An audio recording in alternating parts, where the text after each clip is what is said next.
you.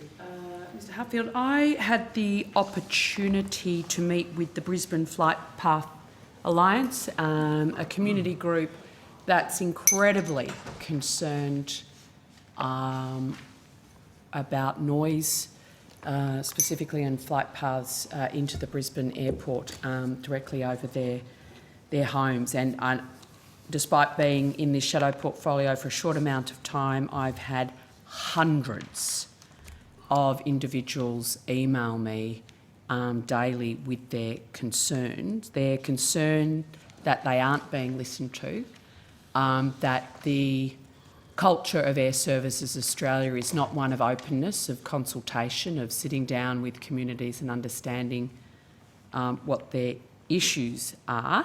And I just want to understand what Airservices Australia is doing to actually engage with this community and try and solve their issues. Thank you, Senator. I will pass to Mr Peter Curran shortly to go through the details of the amount of community workshops and also some of our stakeholder engagement that we've been doing over the last 6 months plus, as a result of undertaking the post-implementation review of the flight path changes for the new parallel runway. Cindy, to give you an element of the history to where we've got to here is that when the new runway became operational in the mid-2020, in the height of COVID, the traffic distribution was different to what was originally forecast. To just give you just a brief history, with the border closures that happened with Queensland, the intra-state traffic actually increased, and because of the disposition of the runways, most of it was off. Keep sorry. going. As a result, just because I'm going to have to go to this one, I will give you a list of questions that I would like you to answer to Senator Canavan whilst I'm no longer in the room. I want to understand how you're responding to the residents' concern and engaging with them, because the feedback that I'm getting, and I'm sure I'll get a lovely list of stakeholder meetings and blah, blah, blah, but there's a difference between rocking up and lecturing people and actually hearing their concerns, so I want to understand that.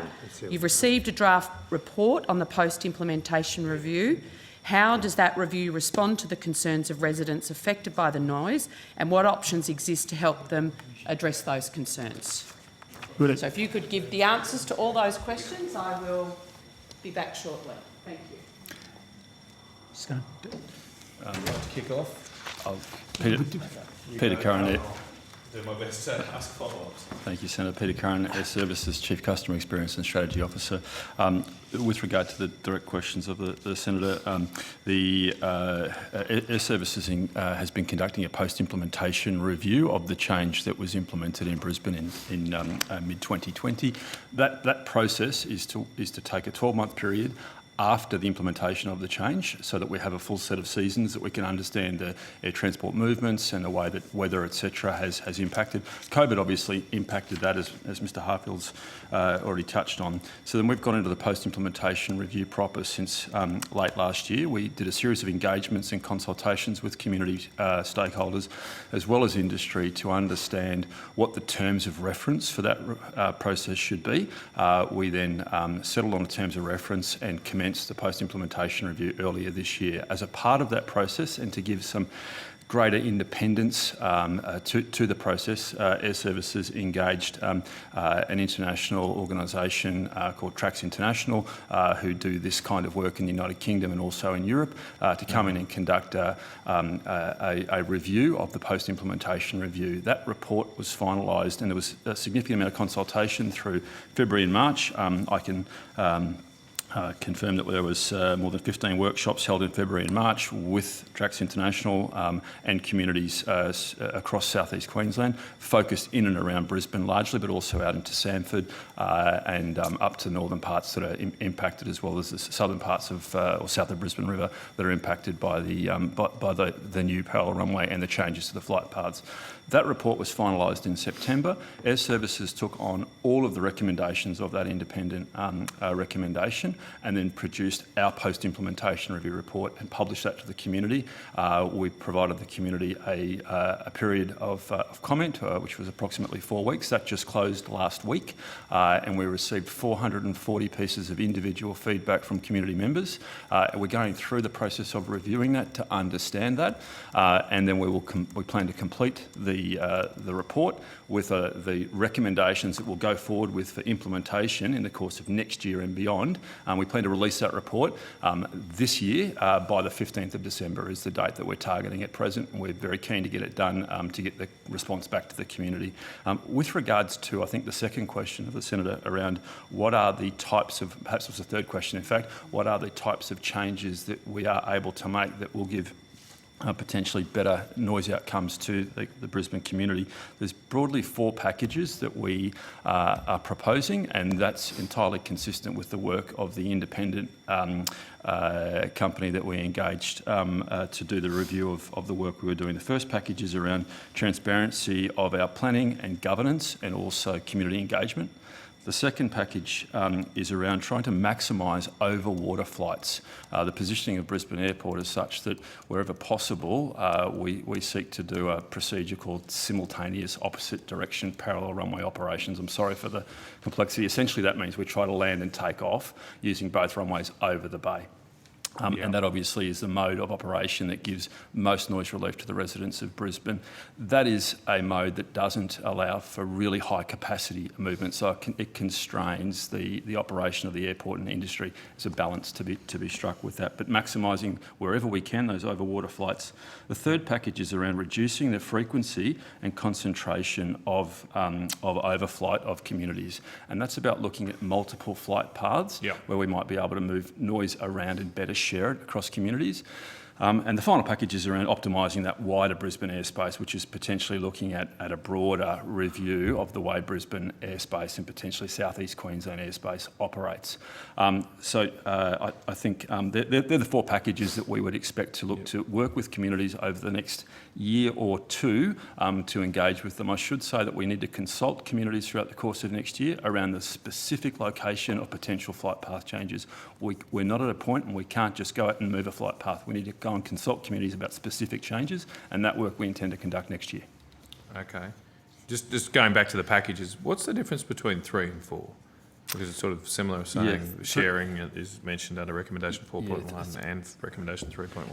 Probably broadly goes to scale. We will start all these packages at the same time. It's not that one will start and we won't start 4 and for a period of time. We can start them all in parallel. It's around the magnitude of the change, and that's typically relates to then how much consultation we need to undertake.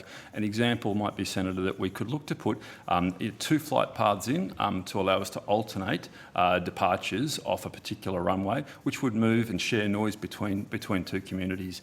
That could be done within the broad construct of the way that Brisbane airspace operates today. Right.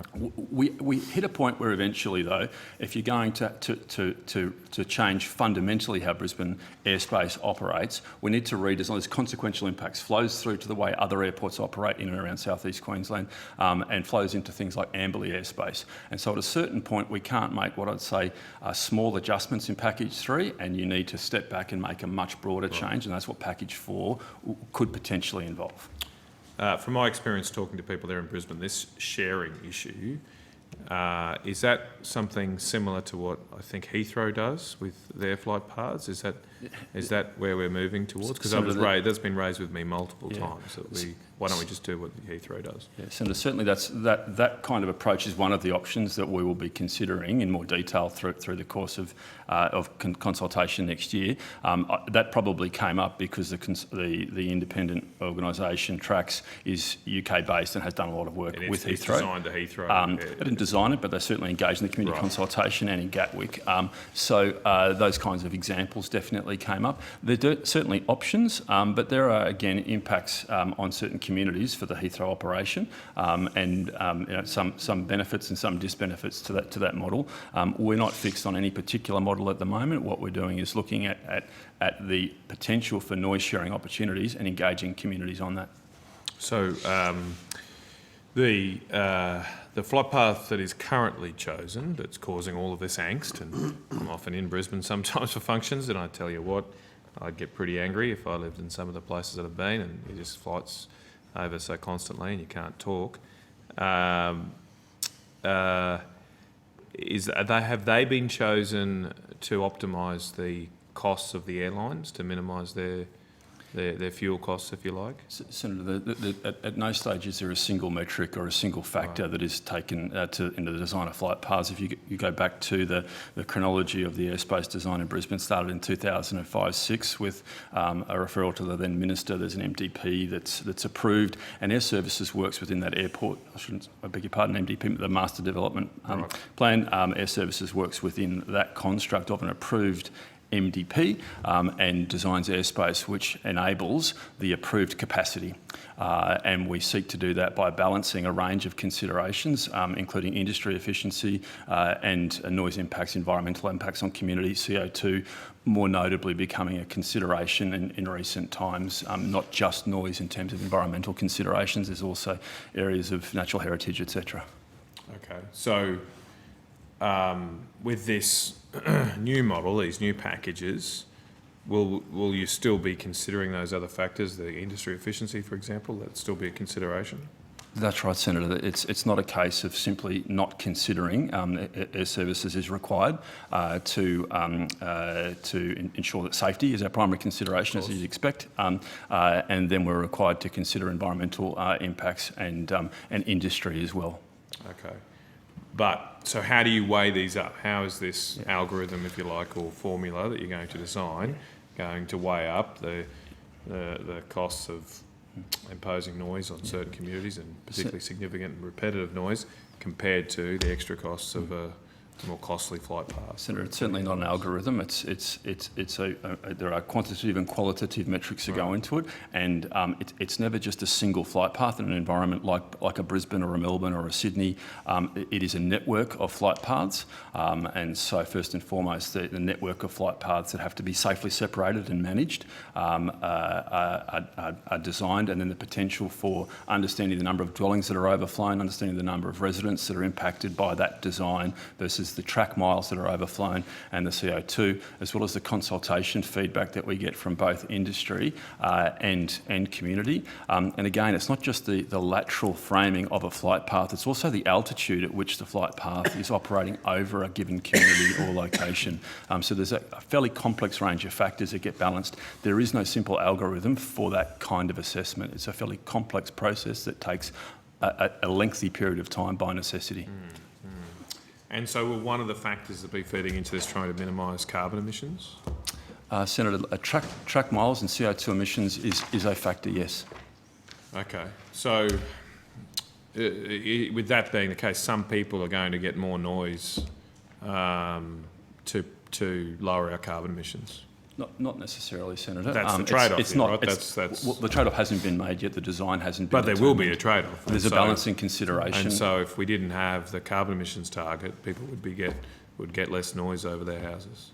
We've been factoring in flight path design, flight path track miles, as from an industry efficiency viewpoint, fuel burn viewpoint and CO2 viewpoint for some years.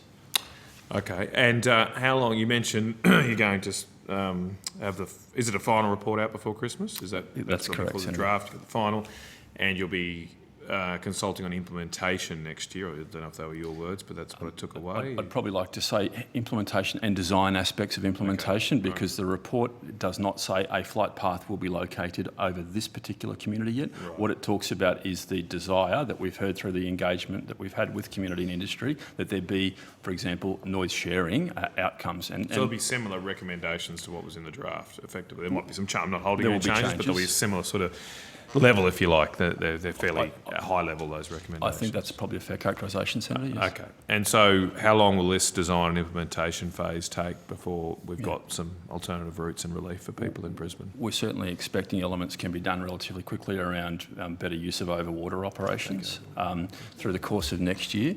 But the more complex changes will, by necessity, require a series of engagements with community and industry to understand the specific impacts on specific communities for a specific flight path proposal, and that will be a process that will commence next year, but will move into 2024 also, certainly at this stage. Okay, so the basic principle is if it's over water, You don't have to consult with anyone. The fish don't care. Well, No, they don't no, get a Senator, say. No, And Senator, I couldn't say that. If I could just Okay, add to that, right. the notion of it going over water, these flight paths will return back over land at a certain point. Right, And there has been some concerns raised by some communities Okay. around what altitude those flights will return over land, Okay. and so it is a consideration. right. For my purposes, what sort of altitude? What's your threshold after which you don't really need to consult with communities? There's not a specific threshold. Above 20,000 feet, historically, we would show that there is generally pretty high, less isn't it? less concern. It is pretty high. However, there are concerns that get raised and complaints that get raised with their service around visual intrusion, and so we do receive a range of inputs from communities around Seems a bit all far-fetched, aspects of doesn't it? flight as it relates to the environment. If you live in a city, you're going to see planes. That's life. But okay. But at what threshold? It's just important for us to know what threshold do people start complaining about the noise? There's got to be some kind of reasonableness. Senator, here I'm about- loath to give an altitude for that Yeah, because of the the heightened sensitivities that you see in areas. If I can give an example where there are relatively low ambient noise in communities around, say, Brookfield and Sanford, we had originally, when the designs were done some years ago, viewed that would not be a significant issue, and frankly, the communities in those areas have raised concerns around it. So, I'd be loath to put an altitude on it. I think we need to understand all the communities that are impacted by any proposed change. All right. Well, thank you for that. I'm not sure if Senator Mackenzie had further ones. I know she. Yeah, one of... Before you do, Yep. are we going to get to AMSA today? Yes, I think. Well, we're not totally in control, but I think it probably won't take long for us to finish these questions, and then we'll go. If that's okay, Chair.